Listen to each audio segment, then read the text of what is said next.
Hello friends, welcome to GMHS study classes. आज हम start कर रहे हैं class 11 commerce accounts part 2 chapter 3 provisions and reserves. तो आज के इस वीडियो में हम टेक्स्ट बुक से समझेंगे इस चैप्टर को और इम्पॉर्टेंस, कैरेक्टरिस्टिक्स, प्रोविजंस और रिजर्व की सारी आज हम समझने वाले हैं इस वीडियो में। प्रीवियस मैंने एक वीडियो अपलोड किया था जिसमें मैंने बेसिक कंसेप्ट इंट्रोडक्शन पार्ट इस चैप्टर के लिए अपलोड कर दिया था, तो आप प्लीज़ चैनल पे चेक कीजिए वो वीडियो। लिंक आपको मैं डिस्क्रिप्शन में दे दूँगी प्रीवियस वीडियो की। ये कुछ उसकी स्लाइड्स है जो मैंने एक्सप्लेन किया था प्रीवियस वीडियो में आपको कि किस तरह से प्रोविज़न और रिजर्व्स जो है वो फाइंड किए जाते हैं और यहाँ पर उनका मीनिंग क्या होता है, एक्चुअल डिफरेंस क्या होता है, ये सब बेसिक कंसेप्ट मैंने ऑलरेडी अपलोड किया है, तो ज़रूर आप उस वीडियो को चेक कीजिए, लिंक डिस्क्रिप्शन में मिल जाएगी। स्टार्ट करते हैं।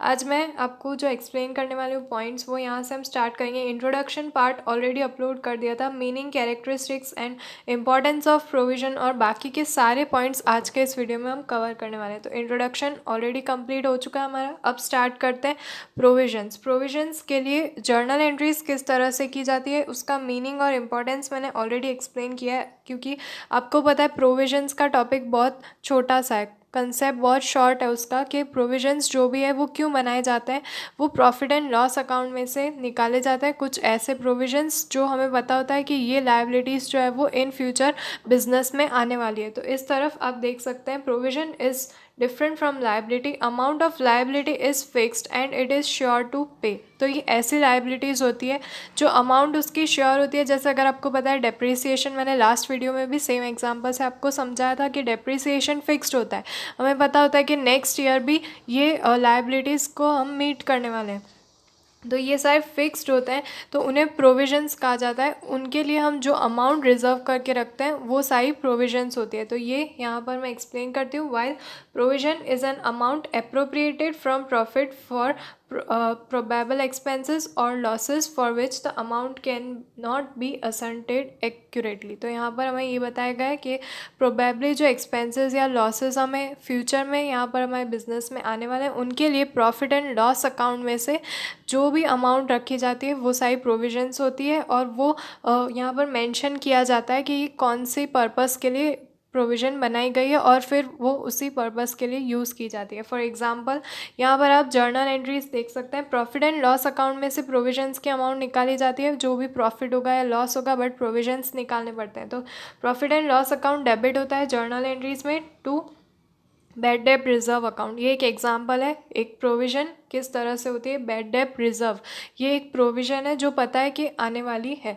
उसके बाद नेक्स्ट होता है प्रोविज़न फॉर डेप्रिसिएशन। जैसा कि मैंने अभी एक्सप्लेन किया, डेप्रिसिएशन भी एक एक्सपेंस होता है, एक लायबिलिटी होती है जो हमें फ्यूचर में या हमारे बिजनेस में आने वाली होती है और फिक्स्ड रेट पे आती है। तो ये सारे प्रोविजंस के लिए हम प्रॉफिट एंड लॉस अकाउंट में से इस तरह के अलग से रिजर्व अमाउंट कर देते हैं। तो आई होप फ्रेंड्स आपको जर्नल एंट्रीज फॉर प्रोविजन समझ आ गया होगा। अब समझते हैं इसकी कैरेक्टरिस्टिक्स। कैरेक्टरिस्टिक्स देख लेते हैं। First characteristic is provision is an amount appropriated from profit और इनकम फॉर स्पेसिफिक पर्पस। तो प्रॉफिट या फिर इनकम में से एक स्पेसिफिक पर्पस के लिए यहाँ पर अप्रोप्रिएट की जाती है जो अमाउंट, उसे प्रोविजन कहते हैं। Next, provision is an amount appropriated from profit for probable expenses or losses or liabilities for which the amount cannot be determined accurately। Accurate amount नहीं आ सकती, बट उसके आसपास के अमाउंट हमें पता होती है कि ये हो सकती है कि एवरी ईयर हम इतनी अमाउंट का टैक्स पे कर रहे हैं और वो हमें आगे भी पे करना ही होगा टैक्स। इस तरह का एग्जांपल आप ले सकते हैं कि टैक्स जैसे एक बिजनेस यूनिट पे करता है तो उन्हें पता होता है कि इतना टैक्स आने वाला है, तो नेक्स्ट ईयर भी उतना ही टैक्स उन्हें पे करना होगा। तो उसके लिए वो प्रोविजन बना के रखते हैं। उसमें मैटर नहीं करता कि कंपनी को प्रॉफिट हुआ है या फिर लॉस हुआ है, टैक्स उन्हें पे करना पड़ता है। तो यहाँ पर ये एक एग्जाम्पल हो गया। तो इस तरह से एक्यूरेटली डिटरमाइंड नहीं होता है, बट जो फ्यूचर एक्सपेंसेस होते हैं उन्हें पे करने के लिए कुछ प्रोविजंस कंपनी को रखने पड़ते हैं। Next, third is provision is appropriated out of profit and loss account. Profit and loss account में से प्रोविजंस को लिया जाता है, यानी कि जो अमाउंट हम निकालते हैं अलग से प्रोविजन की, वो प्रॉफिट एंड लॉस अकाउंट में से जो भी प्रॉफिट होता है, अगर लॉस भी हुआ फिर भी हमें प्रोविजंस की अमाउंट रखनी पड़ती है। तो ये कुछ कैरेक्टरिस्टिक्स हमने देखे हैं। नेक्स्ट हम देखते हैं इंपॉर्टेंस ऑफ प्रोविजंस। इंपॉर्टेंस क्या है प्रोविजंस के बिजनेस में? First, provision is made for probable expenses, loss and liability of respective year and therefore it is appropriated out of the revenue of the same year and hence true profit और loss of the business can be ascertain. तो profit हो या फिर loss हो, हमें उसमें से provisions के लिए अलग से रिजर्व्स रखने पड़ते हैं। ये हमारी लॉस लायबिलिटीज़ जो भी रिस्पेक्टिव ईयर्स की होती है उसको यहाँ पर फुलफिल करवा देता है। Next, second is provision is made to prevent impact of transaction made during the year on the financial performance in future। जो फाइनेंशियल परफॉर्मेंस फ्यूचर में होने वाली है उसके लिए एक इम्पैक्ट ऑफ ट्रांजैक्शन हमारे पास रहता है।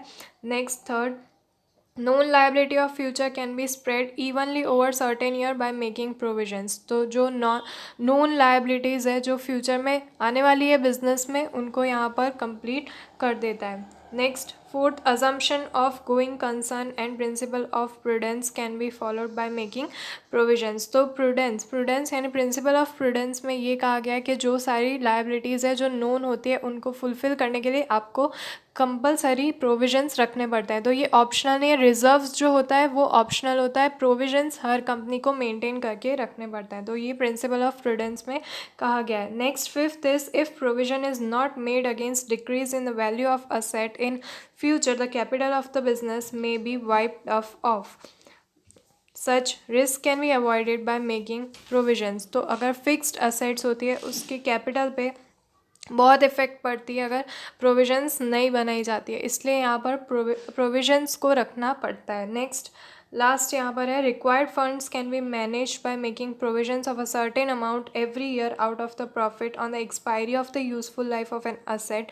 The manage funds can be use to purchase new assets. तो जो प्रोविजंस रखते हैं उसमें अगर अच्छी वैल्यू मिल जाती है, यानी कि जो प्रोविजंस होते हैं उसमें अमाउंट अच्छी कलेक्ट हो जाती है, तो जब एक्सपायरी डेट आ जाती है किसी भी फिक्स्ड असेट की, जैसे कि मशीन एक्सपायर हो जाता है यानी कि अब वो यूजलेस हो गया है आफ्टर सम ईयर्स, तो न्यू असेट परचेज करना हो तब ये प्रोविजंस हेल्पफुल रहते हैं और बहुत हेल्प मिल जाती है एक बिजनेस यूनिट को फाइनेंस की तरफ से यहाँ पर बाय प्रोविजंस। तो ये हमने कुछ कैरेक्टरिस्टिक्स और उसके इम्पॉर्टेंस देखे हैं।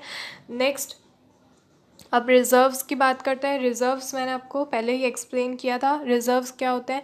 जो अननोन लायबिलिटीज़ होती है बट रिजर्व रखने पड़ते हैं, ये ऑप्शनल होता है रिजर्व रखना, प्रोविजन कंपलसरी होता है। अब यहाँ पर उसका मीनिंग एक बार देख लेते हैं फिर से।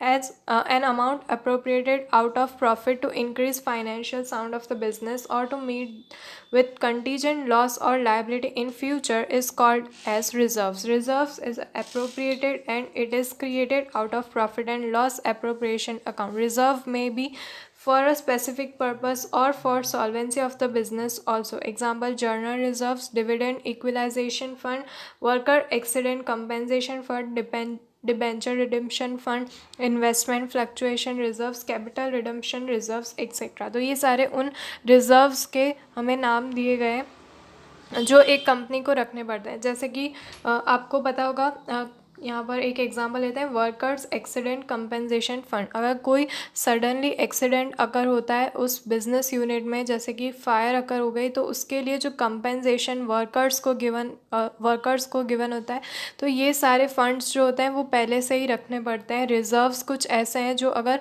हम कंपनी को ज़्यादा प्रॉफिट हो रहा है तो अननोन लायबिलिटीज़ के लिए उनके पास ये रिजर्व होना चाहिए। तो इसकी कैरेक्टरिस्टिक्स है वो देख लेते हैं। Reserve is created for financial soundness of the business, for growth of the business और to meet with contingent requirement of the business. Reserves अगर ज़्यादा होते हैं तो कंपनी के पास फाइनेंशियल साउंडनेस बन जाता है। फाइनेंशियल साउंडनेस यानी कि कंपनी के पास इतना कैश या फिर इतनी असेट्स आप दिखा सकते हैं।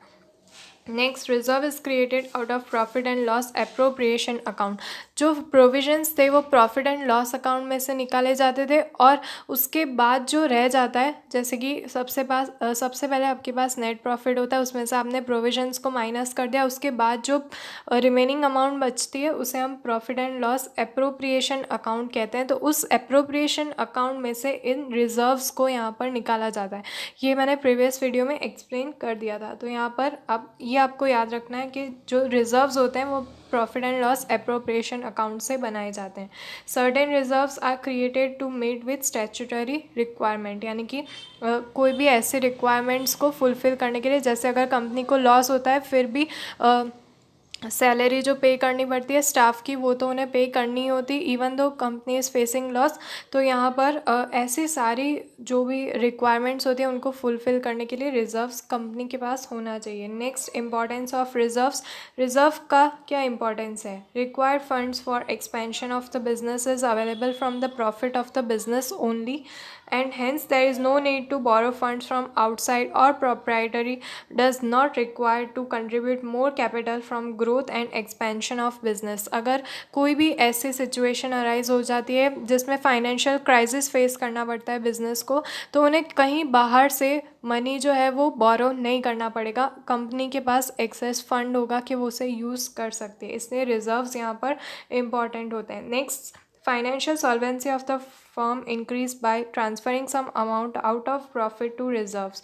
इसमें सॉल्वेंसी जो होती है कंपनी की, जैसे कोई क्रेडिटर्स आ जाते हैं, अगर कंपनी के पास जो इनकम है वो ना हो तो वो फंड्स यूज़ कर सकते हैं, जैसे कि रिज़र्व यूज़ करके किसी क्रेडिटर को अपनी अमाउंट उसे वापस कर सकते हैं। तो इसे सॉल्वेंसी कहते हैं कि उसके पास इतने फंड्स होने चाहिए कि कोई भी ऐसी लायबिलिटीज़ हो तो वो फुलफ़िल कर सके। नेक्स्ट, अनसर्टेन और कंटीजेंट एक्सपेंसेस और loss can be met if there is sufficient reserve in the business. जैसा कि मैंने कहा, कोई भी कंटीजेंट एक्सपेंसेस आ जाए या लॉस हो जाए तो भी कंपनी इतनी सफिशिएंट होती है कि वो उसे पे कर सकती है। नेक्स्ट है, reserve can be use to honour long term liabilities. Reserve इतने ऑनर्ड होते हैं कि वो लॉन्ग टर्म लायबिलिटीज़ को भी फुलफ़िल कर सकते हैं, जैसे कि कोई लोन चल रहा हो तो लोन की इंस्टॉलमेंट्स तो एवरी मंथ एवरी ईयर पे करनी होती है। तो ऐसी सारी लायबिलिटीज़ जो लॉन्ग टर्म पे हो उसके लिए भी अगर रिजर्व्स बनाए जाएँ तो वो अच्छे से काम कर सकती है।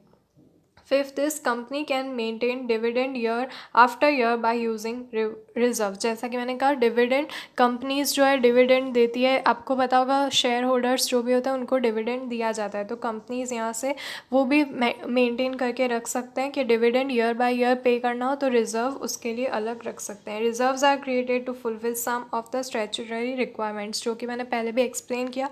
ऐसे सारी एक्सपेंसेस होते हैं, रिक्वायरमेंट्स होते हैं, सबको फुलफिल कर सकते हैं। तो दोनों का मीनिंग सिमिलर है प्रोविजंस और रिजर्व का, कि सेविंग्स होती है बिजनेस के अंदर, बट उनका जो वर्क होता है वो दोनों में डिफरेंस है। अब रिजर्व्स को दो पार्ट्स में डिवाइड कर दिया गया है, revenue reserves and capital reserves. तो ये दो टाइप्स हैं। अब पहले फर्स्ट टाइप यहाँ पर समझते हैं कि इनका पॉइंट ऑफ डिफरेंस क्या है, कौन से पॉइंट्स पे इन दो पार्ट्स में डिवाइड कर दिया गया है रिजर्व। पहले रेवेन्यू रिजर्व समझ लेते हैं, उसके बाद कैपिटल रिजर्व समझेंगे, और रेवेन्यू रिजर्व और भी फर्दर 3 पार्ट्स में डिवाइड हो गया है। तो हम यहाँ पर देखेंगे टाइप्स ऑफ रिजर्व। रिजर्व जो है वो रेवेन्यू रिजर्व और कैपिटल रिजर्व, उसके बाद रेवेन्यू रिजर्व और फर्दर 3 पार्ट्स में डिवाइड कर दिया गया। बट सबसे पहले हम समझेंगे रेवेन्यू रिजर्व का मीनिंग। रेवेन्यू रिजर्व यानी कि profit generated out of purchase and sale of goods and other regular activities of business is called as revenue profit. अब यहाँ पर रेवेन्यू प्रॉफिट कहाँ से आता है? जो भी परचेज और सेल गुड्स की बिजनेस में होती है, या फिर रेगुलर जो भी एक्टिविटीज़ होती है, आपने सारी जर्नल एंट्रीज, उसके बाद कैश बुक, ये सब कुछ आपने रीड किया है तो आपको पता होगा जनरली जो रेगुलर एक्टिविटीज़ बिजनेस में होती है परचेज और सेल की, वहाँ से जो भी एक्सेस प्रॉफिट कंपनी को या फिर बिजनेस को मिलता है, जो जनरेट होता है, उसे रेवेन्यू प्रॉफिट कहा जाता है। The reserves created out of such revenue profit is called as revenue reserve.